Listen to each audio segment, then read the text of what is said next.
What's up, guys? Today I'm going to go through one of my favourite apps for iPhone and iPad, which is AirVideo HD. First, let's take a look at installing the client on Mac, but you can also get the client on Windows as well. So if you just go to Safari or whatever browser, go to inmethod.com, click Get AirVideo Server Mac or Windows, and then if we just minimise that, it should be here in your downloads. Now AirVideo has been downloaded on Mac. This will show as a DMG file on Windows and executable. Just double click. I can skip verification. Just copy it into your applications. Wait for that to copy. Double click. Open as it's for the first time. So this is the AirVideo server HD preferences. As you can see, you've got server running, so that's set to yes at the moment. It can be set to yes or no. Under server status, you'll have your local IP4 address, then your local network part for your local network. Then if you've got remote access set up, you'll have an external IP address number that your ISP provides, and then you'll have your external part number.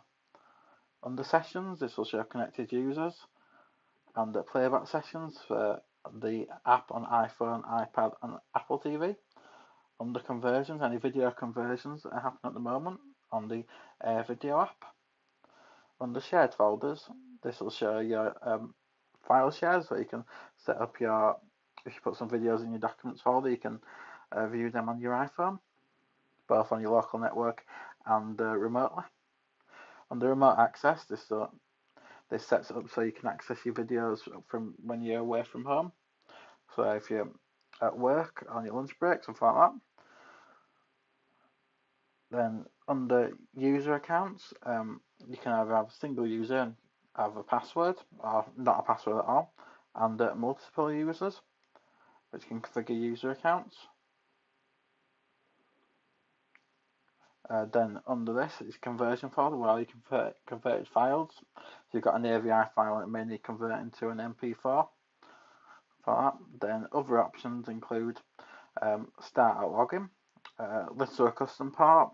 If you specifically want it on your router to show one part instead of the default 45633. And you've got these experimental features like enable hardware accelerated decoding.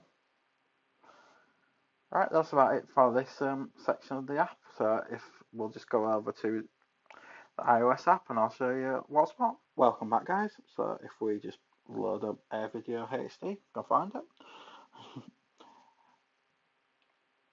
Then from top to bottom, so you've got a plus icon which will let you add a server by server pin, or you can specify manually by the host name or IP address and port number. But as an FYI, if you're on the local network, it knows that the server side software is installed, as long as the firewall's not blocking it. So then under downloads, you've got download files which you can use your if you don't want to use your data on your data plan. Then you've got download queue, so it'll show you any files you have downloaded that you haven't cleared, or any downloads happening at this time. Then under settings, you've got several settings, including forget all passwords, connection speed test, clear thumbnail cast, got quite a lot, I should probably clear that myself.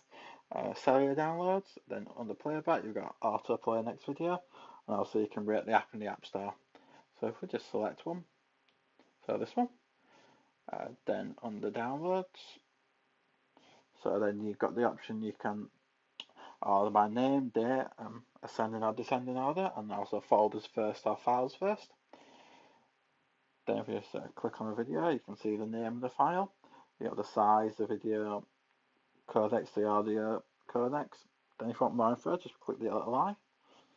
You've got the video track details and the resolution, the level and profile, the codecs, the aspect ratio, then as well the same for the audio.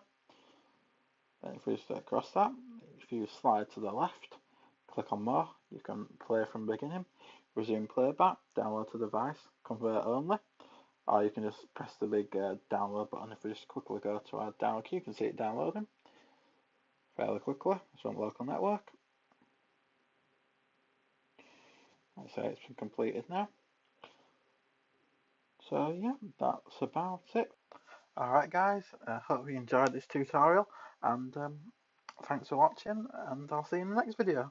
Bye now.